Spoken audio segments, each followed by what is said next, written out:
Hi students, I hope you are getting the concepts of one-dimensional motion, and in the line is one more subtopic, that is relative motion.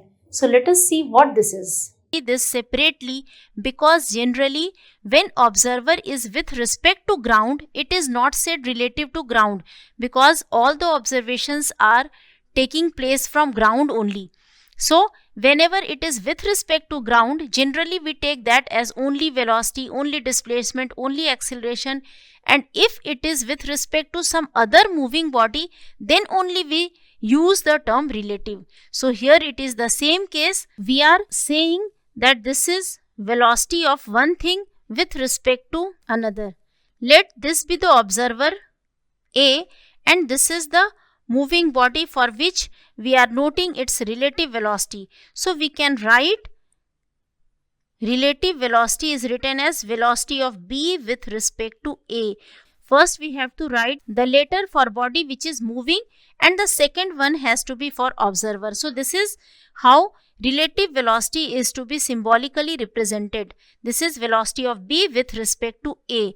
Its vectorial representation is VB minus VA. So we have to subtract velocity of observer from velocity of that particular body for which we are writing the relative velocity. This will be used even in 2D and 3D because I have written in vectorial representation. Here in 1D, this vector sign can be replaced by plus and minus sign because only two directions are possible here, whether both will be moving in same direction or in opposite direction. So if they are in same direction, then relative velocity will be 1 minus 2. So it has to be VB minus VA. And if they are in opposite direction, then the velocities will be added. Here V relative is VB plus VA. You all must be familiar with the experience of relative velocity. When you travel in a train and other train overtakes your train moving in the same direction. Now since that train overtakes you, so it must be traveling faster than your train. But sometimes it appears as slower than what it would be with respect to someone who is standing on the ground. Because when he is standing on the ground and watching both the trains, their actual velocities will be the velocity that observer will see. When you are sitting in a train and then observing another train, that time the velocity which appears to you for that train will be equal to velocity of that train minus velocity of your train. So that value will be lower than the one which the ground observer has noted. Right up to this, now we will consider some special cases. Different graphs we can draw for the cases. So first case that I am going to consider is when VA is equal to VB. When both the velocities are equal. Here I am writing only for 1D motion. So when velocities are equal, either it will be in same direction or in opposite direction, right? So first let us take that they are in same direction. Now if you draw the graph, which is a position time graph, because here we are considering only 1D motion. So if you are drawing position time graph for both the bodies, for body A and body B, let this be the graph for A and this other line be the graph for B. Right? Now as you can see, slope of both the graphs are same. This theta has to be same because as I have said, VA is equal to VB. So slope represents the velocity, and velocity being same, slope has to be same. So these two graphs will be same, and so it has to be parallel to each other. The next case you can consider when VA is less than VB. VA is less than VB. If you draw it again, now as velocity of A is less, so its slope has to be smaller. So let us draw one line for A.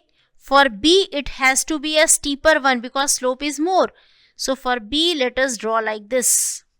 Here VA minus VB will be negative. VA minus VB has to be negative, right? So separation between the two objects will go on decreasing. Then these two objects will meet and then B will overtake object A at this time. This is all which can be interpreted from the given graph, which is between position and time for both the objects A and B. Now let us consider the third case, when VA is greater than VB. So when velocity of A is more than velocity of B, VA minus VB will be positive. Draw position time graph, X versus T. For B, if you draw, this is for B. For A, it has to be more steeper. So let this be like here I have shown. As you can see, slope of A is more than slope of B. Right? Now what can be interpreted from this graph? That separation between the two objects will go on increasing with time. One more graph we can consider where the velocities are in opposite direction. So let us see how this can be drawn. Again I am taking X versus T. Now if you consider B moving in one direction, this is for B, and A moving in opposite direction. So this other graph is for A. What things can be interpreted from this graph? That after some time they will meet, right? Even they have separation at the initial moment, but after some time, because they are moving in opposite direction, so they will meet, and after that separation between them will go on increasing. So they will move in opposite direction. So these are the graphs which can represent how relative velocities can be understood for different cases when they are moving in one direction, moving in opposite direction, when one velocity is more than other velocity, and when the velocities are equal. Now let us take one illustration based on relative velocity. A stone is thrown upward with velocity 25 meters per second. Another stone is simultaneously thrown downward from the same point with speed 10 meters per second. Okay, so I'm considering a point from here. One is thrown with velocity 25 meters per second and other one is thrown down with speed 10 meters per second. When the first stone is at a height 10 meters, what is the relative velocity of first stone with respect to second, it is asking. So let us see how this can be calculated. Here if I use vector notation, it will be much easy to solve. So let us write initial velocity for first to be, I am writing u1, this is 25j, and u2, initial velocity for second, it is minus 10j, as this is in negative direction, downward direction. So velocity of first with respect to second, velocity of first with respect to second symbolically represented as v1, 2. So that will be v1 minus v2. This is 25 minus of 10 and both in j direction. So we got this to be 35j. This is velocity of one object with respect to other. As both are moving under gravity, so their relative acceleration will be 0. So A relative is 0. Because for both its value will be same and in same direction also, so relative acceleration will be 0. Hence, their relative velocity will continue to be same throughout the journey, or whatever be the time when it is asking, its relative velocity will be the same. So V relative always will be equal to 35 meters per second. Here it is asking when first stone is at a height 10 meters. This is irrespective of the height, whatever be the height for first stone or for second stone, this will remain the same, relative velocity will remain the same throughout the journey till one of the stone reaches ground. Got it? So this is how relative velocity numericals can be done with help of vector. Now one more illustration is there. A boat can be rowed in still water at a speed u. So boat has relative to water, its speed is u. The boat is moving downstream in a river. What does it mean by downstream? In the direction of flow of river. Velocity of water flow is v. There is raft flowing in water. What is raft? Raft is something which only can float. It does not have its own velocity. So it flows with the velocity of river and therefore moving along with water at speed v. Let the boat overtakes the raft at moment t is equal to 0. So we have to calculate these many things. Let us start with the first one. The distance between the boat and raft at a later instant of time t is. Okay, so let us see this now. The first part I am solving. Displacement of raft with respect to ground in time t is because it is moving with the speed of water. So its displacement with respect to ground in time t will be vt. This is displacement of raft. Next is displacement of boat. If we write in time t, what it would be? Now boat is moving in direction of flow of water. So its effective velocity will be v plus u. And we can write after time t, its displacement will be v plus u into t. And now you can write distance between raft and boat. So let this be delta s. That has to be equal to displacement of first minus displacement of second. So this value is larger. So we can subtract from here v plus ut minus vt. If you subtract, you will get the value ut. Which option is this? Option number 2. Now come to the second part. Let the boat turns back at time t is equal to t0 and starts moving towards the raft. The separation between the raft and boat after a time interval t dashed measured from the moment of turning back. Here it is to be measured from the moment when it turned back, when the boat turned back. We have to see what will be separation between the raft and boat. Okay, let us solve this one.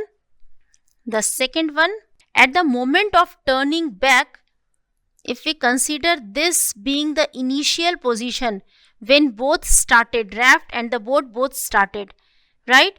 So at the moment of turning back, because turning back is after time t0, so let this be the moment of turning back. So from here separation has to be equal to ut0.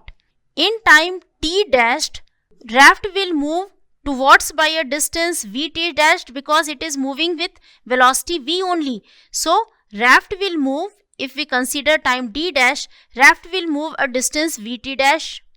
And now boat, since it has turned back, so it will be start moving with velocity u minus v. So this will be u minus v into t dash. Now you can write the separation will be, separation between these two will be equal to, the whole distance is ut0. So ut0 minus vt dash minus u minus vt dash, that will be equal to ut0 minus ut dashed. Got it? Which option is this? This is option number 1. Now come to part 3. How much time measured from the moment of turning back the boat will cross the raft again? Okay, so first at t is equal to 0 they had crossed, and we have to calculate again the time after which the boat will cross the raft. So let us see this now. When they cross again, that time separation between them has to be 0. So if we substitute value of separation to be 0 in second part, then we will get 0 is equal to ut0 minus ut dashed. So you got the answer, t dash is equal to t0. Let us see which is the correct option. For third, it is option number 1. Next is, if raft has covered a distance x during the interval in which boat overtakes the raft, turns back and crosses it again, the speed of stream is. This is the fourth part. Now speed of stream is equal to speed of raft. Speed of stream is equal to speed of raft. Because raft, as you know, does not have its own speed, so it has to move with speed of stream only. And that will be equal to x upon 2 t0 according to the condition given above. Because time interval here given is 2 t0. Let us see which option is this. Option number x upon 2 t0. This is option number 3. Illustration. It's given that from top of a building, let us first draw this. Height of building is 100 meter. From here, a ball is dropped and at the same time another ball is projected. Okay, one ball is dropped and another is projected from the ground with velocity 25 meter per second. It is asking when and where the two balls will meet. First I am writing for ball 1. Let this is ball 1 which has been dropped and this is another ball 2 which is projected in upward direction. So I am writing first for ball 1. For ball 1, uy is 0 because there is no initial velocity, it is dropped simply.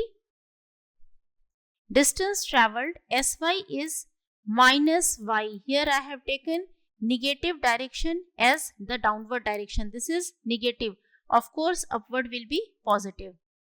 And ay as we know is minus g. So simply substitute these values. We can write minus y is equal to 0 plus half minus g into t square. If you solve this, you will get y is equal to 1 by 2 gt square. So in time t, the first ball will travel this much of distance. Now I am writing for ball 2. Let us write for ball 2. For this, initial velocity is 25 meter per second which is in upward direction. So uy here is 25 and that also positive. Ay is again same which is minus g and sy is, now it should be equal to 100 minus y because the two balls are going to meet after time t. So distance travelled by first, if it is y, for second this should be 100 minus y so that the two add up to give 100 meter distance. Now let us write equation of motion for second ball, that will give 100 is equal to 100 minus y is equal to 25t minus half gt square. If we write this as equation number 1, this as equation number 2, then from these two equations we can write 100 is equal to 25t, which gives t is equal to 4 seconds. If we substitute this value in equation 1, then y will come out as 1 by 2 g, which is taken 10, and square of t, that is 16. So it is equal to 80 meter. So the balls will meet after 4 seconds and at a distance 80 meter below the top of building. This distance is from the top of building. So it is 80 meter below the top of building. Let us take one example more. A body is thrown vertically upward with velocity u. The ratio of times at which it is at particular height h is 1:2. What does it mean? That at time, let it be t, so at t and 2t, the particle is at the same height h. What is the maximum height reached by the body above point of projection? So let us start solving this example. H, we know that for vertical motion we can write maximum height reached to be equal to, if u is the initial velocity, it has to be u square by 2g. Now ratio of time is given, so if one time is t1, other is t2, we can write this to be equal to 1 by 2, which means that t2 has to be equal to twice of t1. And now we can write u to be equal to half g t1 plus t2. So on solving, let us substitute here for height h, that will be equal to 1 by 2 g t1 t2, and from these equations we will get u square being equal to 9gh upon 4. And so if we substitute value of u square in the equation for h, we will get this maximum height reached, which is written here, the expression is equal to u square by g. So on substituting value of u square, it will be equal to 9gh by 4 multiplied with 1 by 2g. These two terms will be cancelled and finally we will get capital H to be equal to 9 by 8 times small h, which is our desired result. One more illustration I am taking. A falling stone takes 0.2 seconds to fall across a window which is 1 meter high. The window in our question is 1 meter high. From how far above the top of the window? Let that point be here. So if this distance is h, a stone is dropped and it is taking 0.2 seconds to fall through this distance which is equal to 1 meter.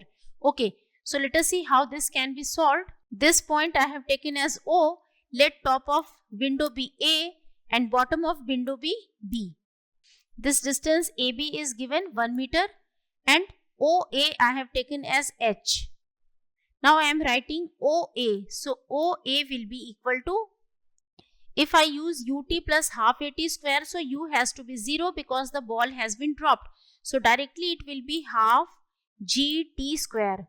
If it takes time T, come to top of the window.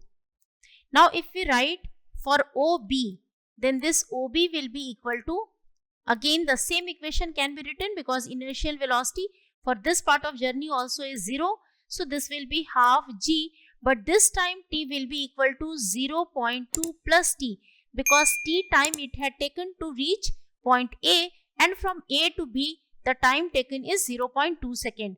So it has to be added here. One more thing is given, which is OB minus OA. This distance is given as 1 meter.